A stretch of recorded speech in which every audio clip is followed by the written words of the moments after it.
Wassalamualaikum warahmatullahi wabarakatuh.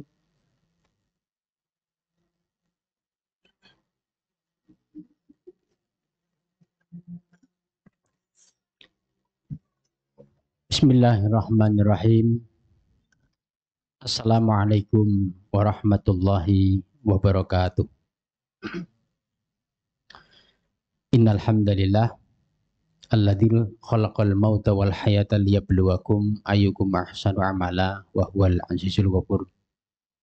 Asyhadu an la ilaha illallah wahdahu la syarikalah wa asyhadu anna Muhammadan abduhu wa rasuluh la nabiyya ba'dah. Allahumma salli wa sallim wa barik ala Muhammad wa ala alihi wa sahbihi wa mawalah. Qala ta'ala fi kitabil karim a'udzu billahi minasy syaithanir rajim bismillahirrahmanirrahim wa'tasimu bihablillahi jami'an wa la tafarraqu wadhkuru ni'matallahi 'alaikum idz kuntum a'da'an fa'alafa baina qulubikum fa asbahtum bi ni'matihi ikhwana wa kuntum 'ala shafa khufratin minan nari fa anqadhakum minha kadzalika yubayyinullahu lakum ayatihi la'allakum tahtadun. Wa qala aidan fi kitabil karim al-akhar a'udzu billahi minasyaitonir rajim bismillahirrahmanirrahim. Ya ayyuhalladzina amanu qu anfusakum wa ahlikum naro ila akhir ayat. Bersyukur pada Allah kesempatan malam hari ini kita dipertemukan kembali Allah dalam sholat Isya dan insya Allah diteruskan tarawih dan nanti terakhir witir. Tentu hari-hari puasa ini sangat bermakna dalam kehidupan kita, terutama bagi keluarga kita, karena kita bisa sahur bareng, bisa buka puasa bersama dengan keluarga kita. Dan tentu kebersamaan dengan keluarga ini mahal harganya. Tidak setiap hari barangkali kita bisa menjumpai kebermaknaan kita dengan keluarga sebagaimana yang kita rasakan denyutnya saat Ramadan Karim, sebagaimana yang kita jalani hari-hari ini. Hadirin jamaah sidang sholat Isya yang dirahmati Allah, kita memahami bahwa tantangan keluarga di era global ini sangat berat. Kita menyadari bahwa membangun keluarga yang sakinah, mawaddah, warohmah itu tidak mudah. Terutama bagi seorang ayah atau seorang bapak. Dia sekaligus berfungsi ganda. Yang pertama berfungsi sebagai imam keluarga, dan yang kedua sebagai seorang yang qawamah, pemimpin keluarga yang harus menghidupi, menyiapkan mata pencarian, menyiapkan segala kebutuhan keluarga. Kewajiban itu tentu harus dipikul, tentu harus dilaksanakan dengan sebaik mungkin. Di samping itu peran seorang ayah juga cukup berat, menjadi suri tauladan keluarga. Kita menyadari sekali lagi paling tidak 3 tantangan berat yang kita hadapi di era global ini. Yang pertama, kalau para ahli mengatakan 3F, food, fashion, and fun. Sekali lagi, food, fashion, and fun. Food, makanan. Dalam bahasa Arab, ta'am, makanan.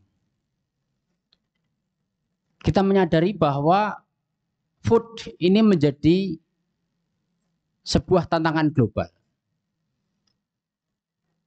Thailand yang mayoritas penduduknya bukan agama Islam, hadirin jamaah sholat Isya, sekarang mengembangkan yang namanya food halal atau halal food.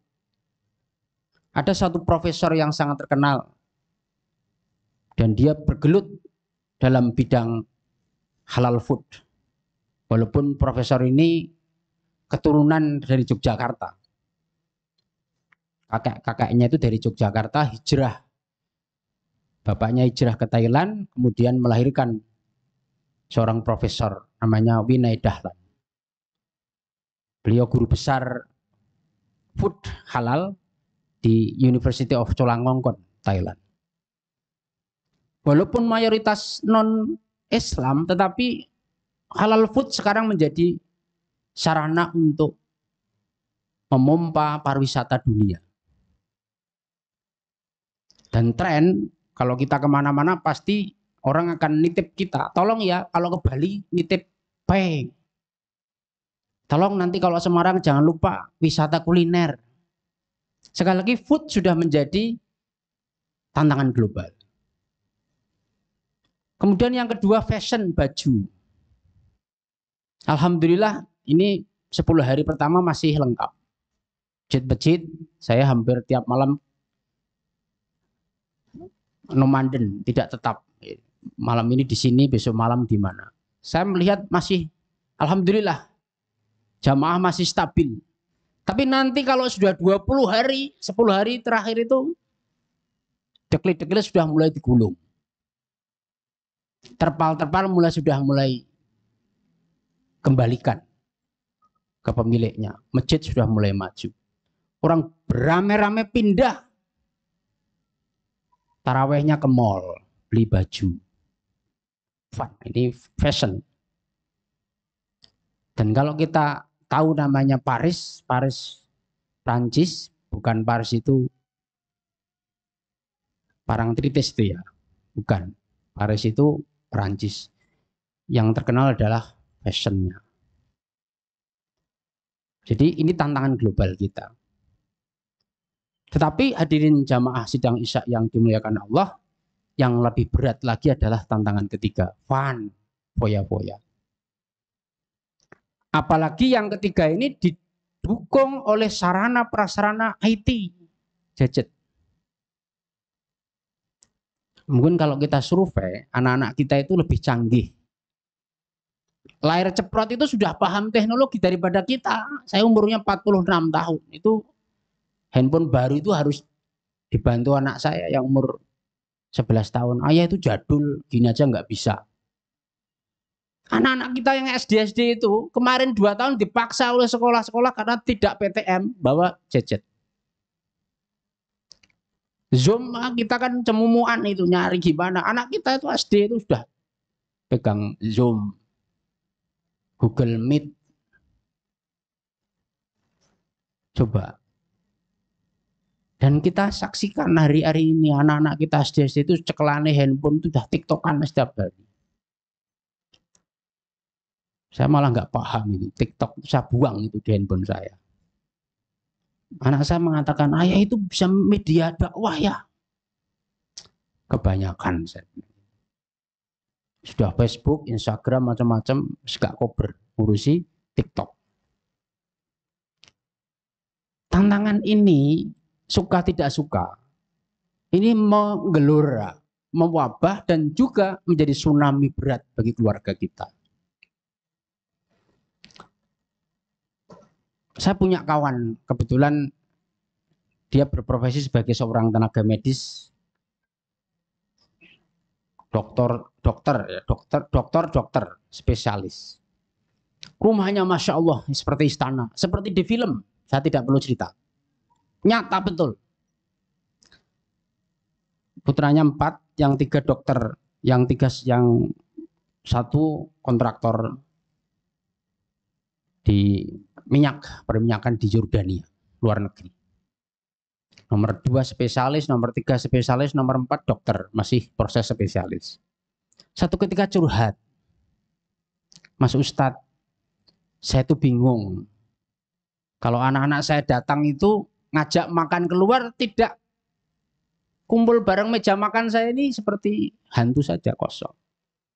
Kami punya grup keluarga, WhatsApp keluarga. Kalau ngajak keluar makan ya tinggal, yo nak keluar. Keluar rumah, masuk mobil masing-masing. Ketika masuk rumah, ya sudah masuk kamar lagi. Gimana caranya Mas Ustadz supaya rumah saya itu biar nyaman, biar tercipta sebuah kondisi rumah yang islami. Loh, Bunda kan juga islami ya, tapi kok kayaknya belum islami banget. Hadirin jamaah sidang Isya yang dirahmati Allah, cerita ini tidak saya karang, tapi ini nyata. Tantangan keluarga besar kita. Bahwa keluarga kita itu memang sedang menghadapi tantangan global yang cukup berat, di mana peran agama sudah seperti teralienasi, terasing dalam keluarga kita. Rumah kita sudah tidak lagi ada unsur rohnya sebagai rumah yang sebenarnya, tapi hanya sebagai simbol dan bangunan saja. Orang Barat menyebut kalau rumah biasa namanya house. Tapi rumah itu yang berisi interaksi, peran orang tua muncul di situ, maka home. Orang Barat saja bisa membagi kalau rumah itu bangunan, house, kalau itu ada nyawanya, ada rohnya, home. Maka ada film namanya Home Sweet Home.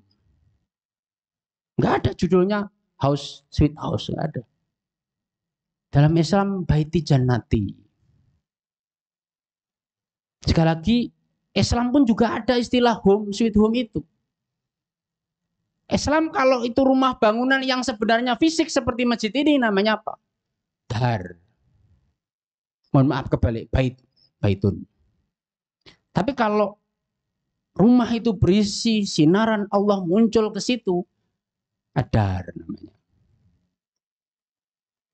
Maka Rasulullah mengkader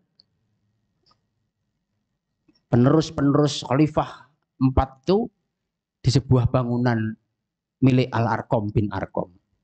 Yang berikutnya disebut Darul Arqam. Perkaderan pertama di zaman Rasulullah yang itu dilaksanakan oleh Rasulullah selama beberapa hari di Mekah dan menghasilkan top leader.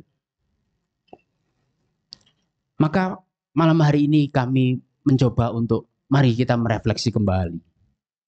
Apakah Ramadan Karim ini bisa kita manfaatkan seideal mungkin untuk mengambil lagi roh keluarga kita? Mengajak istri kita untuk menjadi istri yang solihah, anak kita menjadi istri yang taat pada orang tua, di mana rumah itu tidak seperti kuburan, tapi rumah itu betul-betul roh Islam muncul, tilawah, tahajud, saum muncul di situ. Bahkan ketika mau berbuka puasa, doa di situ dipanjatkan. Rumah-rumah kita tidak bangunan saja, hadirin jamaah Isya. Maka di sini peran para ayah, ku anfusakum wa ahlikum naro. Lantas solusinya seperti apa?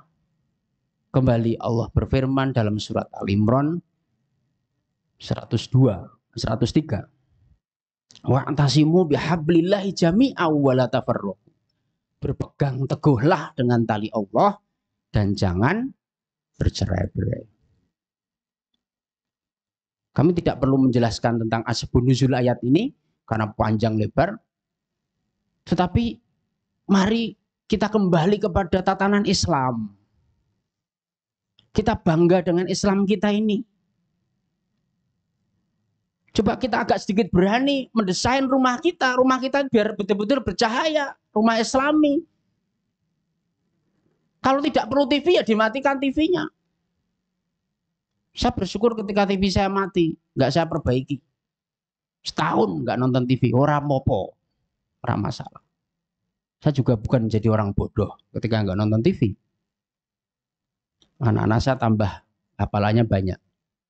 Tapi ketika saya dapat hadiah dari kantor TV besar, waduh gimana caranya? Mau saya jual yo hadiah. Mau saya lebok ke kasur, lebok ke almari yo piye. Ini tantangan berat. Padahal TV itu kan semuanya tidak ada berita-berita Islami. Ya seperti itu. Artis, gontok-gontokan, cerai, pagi, siang, sore. Tapi kalau kita orang tua ini tidak mendesain rumah kita, kita dipengaruhi oleh desain anak-anak kita, hancur keluarga kita. Kita ngikuti perkembangan anak-anak kita, ya belikan gadget. Hancur kita. Marilah Ramadan ini menjadi sarana yang paling efektif untuk mengembalikan keluarga kita menjadi keluarga yang Islami. Kita jadikan rumah kita itu bukan house tapi home. Home sweet home. Baiti jannati. Kurang lebih mohon maaf. Dan mudah-mudahan Ramadan kita ini menjadi momen yang terbaik bagi kita. Untuk mendesain rumah kita ini menjadi keluarga yang Islami. Keluarga yang baldatun, tayyibatun, warabun ghafur. Bila taufik wal hidayah, wal inayah. Assalamualaikum warahmatullahi wabarakatuh.